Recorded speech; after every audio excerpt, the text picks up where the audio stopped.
بسم الله الرحمن الرحيم الحمد لله رب العالمين وصلى الله وسلم وبارك على عبده ورسوله الأمين نبينا محمد وعلى آله وصحبه أجمعين أما بعد السلام عليكم ورحمة الله وبركاته. Hadith number 72. This hadith tells us and explains to us where an individual should stand when praying with another person. In the hadith of Anas ibn Malik, we learned that if there were two or more, they should constitute a row. But what about if it's an individual? Hadith 73, hadith of Abdullah ibn Abbas, tells us what to do. Who will read this for us, inshallah? Narrated Ibn Abbas, once I passed the night in the house of my aunt Maimuna. The Prophet stood for the night prayer, and I joined him, and stood on his left side, but he drew me to his right by holding me by the head. Al-Bukhari. Okay, then the hadith is quite clear. Ibn Abbas, may Allah be pleased with him, spent the night purposely at the house of his aunt, and he pretended to be asleep. It's a longer version, and the author took only the portion that is required. But the longer version goes to say that he spent the night to watch how the Prophet ﷺ used to pray night prayer. And this shows you that a student of knowledge acquires knowledge through any means possible, and does not wait until knowledge comes to him. He goes in pursuit for that knowledge. And that is why Ibn Abbas, may Allah be pleased with him, he used to travel from Mecca to Medina to here and there, following the companions of the Prophet ﷺ to learn from them. And in one incident, it was stated, I'm not sure if the Sahaba is Zayd ibn Thabit or Jabir ibn Abdullah, I forgot, but he went to his house and he was told that he was asleep. So he took his cloak, rolled it, used it as a pillow, and slept at the doorsteps of the house. When it was time for Asr, the companion came out of his house and found Abdullah ibn Abbas sleeping at his doorsteps. So he said, may Allah have mercy and forgiveness over you, Abdullah ibn Abbas. Wouldn't you have woken me up? He said, no, we were instructed to do this with our scholars. Now who's saying this? The cousin of the Prophet ﷺ, one of the greatest companions of the Prophet and scholars of Islam. Yet he was junior to the other companions because they were all older than he was. And that is why he was respectful to them and getting the knowledge. One of the people of Medina says, he says, Abdullah ibn Abbas is much smarter than me. And his companions told him, why? He said, when we were young, in our teens, he said to me, don't you see that the companions of the Prophet are so many? Why not go and learn from them? And then I looked at him and said, Ibn Abbas, do you think that the people one day will need you and me? Why should we learn? The companions are so many. He says, so he left me, and 10, 20 years later, look what had happened. Ibn Abbas is one of the greatest scholars of Islam, a great companion of the Prophet. All the people go for him for fatwa and for knowledge, and look at me, I'm your regular guy. So this shows you, if you have a target, and the target is sincere for the sake of Allah, when you're young, when you're strong, when you don't have anything to occupy your time or engage you with, then you have potentials. With the grace of Allah, you will go places. You will become a scholar, you will become an imam, you will become a point of reference to people. But if you don't, if you neglect and say, no, I would like to focus on my studies in this and in that, I would like to go and play football, I would like to spend some time reading comic books or Harry Potter or whatever, then you will find that the people have advanced and left you way ahead of you, and it's very difficult for you to catch up. And this is what makes a person a potential scholar, a potential leader and imam, and any normal human being. There is a difference. You can tell by the energy and the enthusiasm in acquiring knowledge, in occupying his time or your time in something that is useful. Ibn Abbas, look what he used to do when he was young. Spend the night. Instead of going to play football or have fun with the kids, spend the night so that he can observe. And he did not tell the Prophet ﷺ. He pretended to be asleep.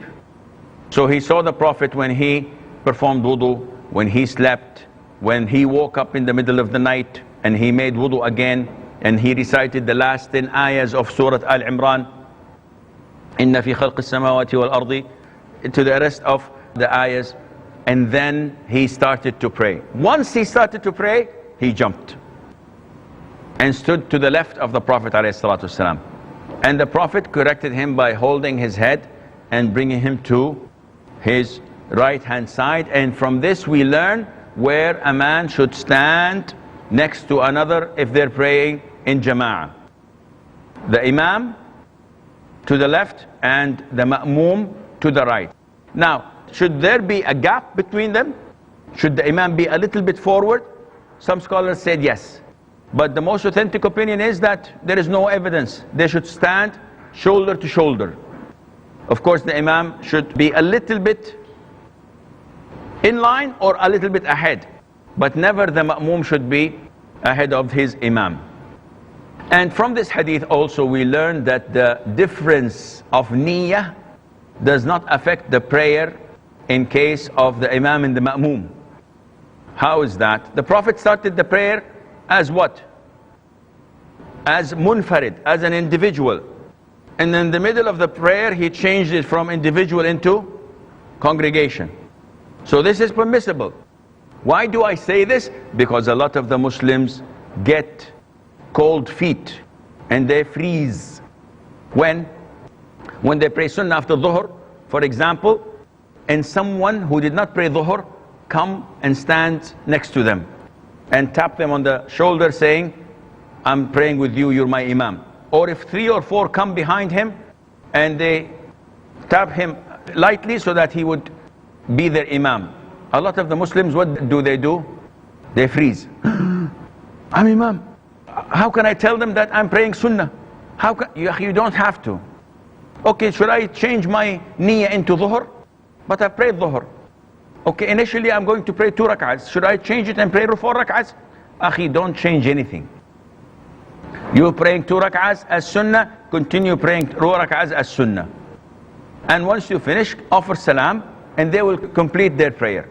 So you can change your intention from individual into an imam. You can also change your intention from an imam to a ma'moom, a follower, as we will get to know this inshaAllah. And there is nothing wrong in that. Suppose the person, the imam, he breaks wind while he's offering salah, then one of the muqtadi, he can go ahead. Very good. If the imam nullifies his prayer or something happens to him, the man who was praying behind him, who was a follower, a ma'moom, now turns to be an imam. Also, there is a case, but we will come to know this later on. If the imam comes, if they call for the prayer and a substitute leads the prayer, the first rak'ah, and all of a sudden while they were in the middle of the first rak'ah, the imam comes. What does the imam do?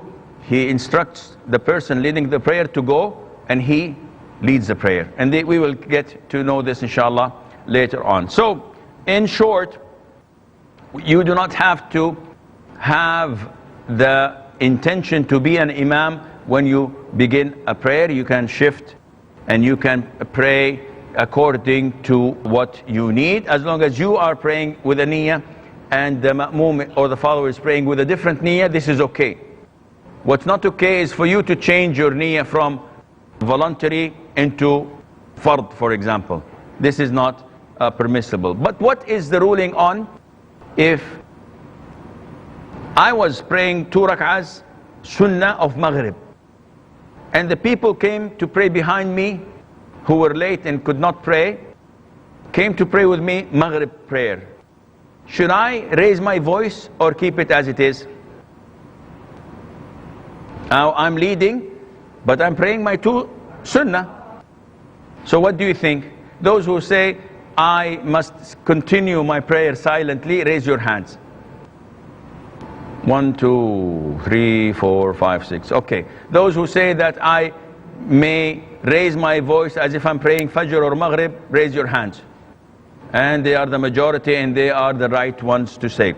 Let's give you a rule of thumb. What is the ruling on raising the voice in loud prayers and keeping my voice down in silent prayers? Is it wajib?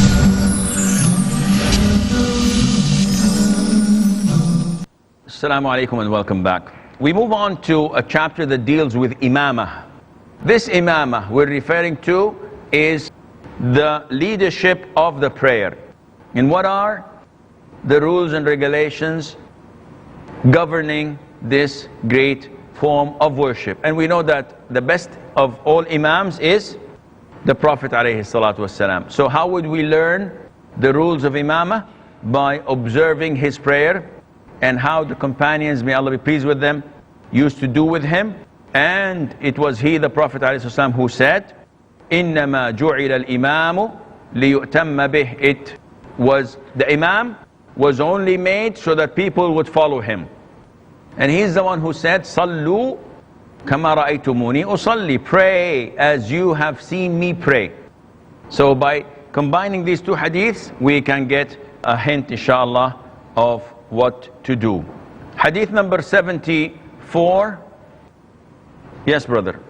Narrated Abu Huraira, the Prophet ﷺ said, isn't he who raises his head before the Imam afraid that Allah may transform his head into that of a donkey, or his figure, face, into that of a donkey? Sahih al-Bukhari. In this hadith, we learn that part of praying behind an imam is that you do not raise your head before him. You do not act before him. And we will get more and more details about this, because scholars say that the movements are four. Either you move ahead of your imam. So just as he's saying Allah, you're already on the floor, and the guy is still upstairs saying, what are these doing? So this is completely prohibited, because you are doing it in advance. Or you do it too late. When the imam goes for sujood, Allahu Akbar, they wait and watch people all doing sujood, and they're doing this. Nobody's watching them. As the imam is about to raise his head, they go and prostrate. And this is completely forbidden as well. The third way is to immediately do it with him. Step by step, not before him and not after him. So as he is going for the ruku', you all go together. And this also happens in concluding the prayer. I've seen here a lot of the Muslims, when the imam says, Assalamu alaikum wa rahmatullah, they're all doing this with him. As he goes to the left, they all go to the left. And the most authentic opinion is that after he finishes the second taslim, you start to make your first taslim. And that is why a lot of the Muslims, when they offer salam with the imam and they leave, the imam, if he did a mistake and he wants to prostrate for sahu, they have already stood up or continuing their prayer, because they're hastening in doing this. No, you should take your time. So following the imam exactly with him is makruh. The first two is haram. The third one is makruh. This is not recommended. The fourth type is that you follow him, meaning that you do not move until he reaches the following pillar. So if he's in the standing position, he says Allahu Akbar, you don't move until he is completely in the ruku' position, then you move. When he falls to prostrate, you do not move until his forehead reaches the ground. And then you bend your back and knees and fall to the ground. And we will get more, inshallah, into this as we go on. In this hadith, the Prophet ﷺ is warning us that those who raise their heads from the bowing position or from the sujood position will be, they might be, and the threat is that their heads may turn into the heads of a donkey. We know that this had not happened, alhamdulillah. However, the scholars say that because it did not happen, this does not mean it will not. Allah Azza wa Jal is capable, but we don't know when Allah chooses this. And some scholars say that those who raise their heads before their imam, their heads turned into the head of a donkey, but metaphorically, in the sense that those who do this are like donkeys in their stupidity and their idiot manner, because they're doing something as if they're racing with the imam. And unfortunately, a lot of the Muslims are like this, racing the imam. But will you ever be able, if you are in your bus, to reach the station before the bus?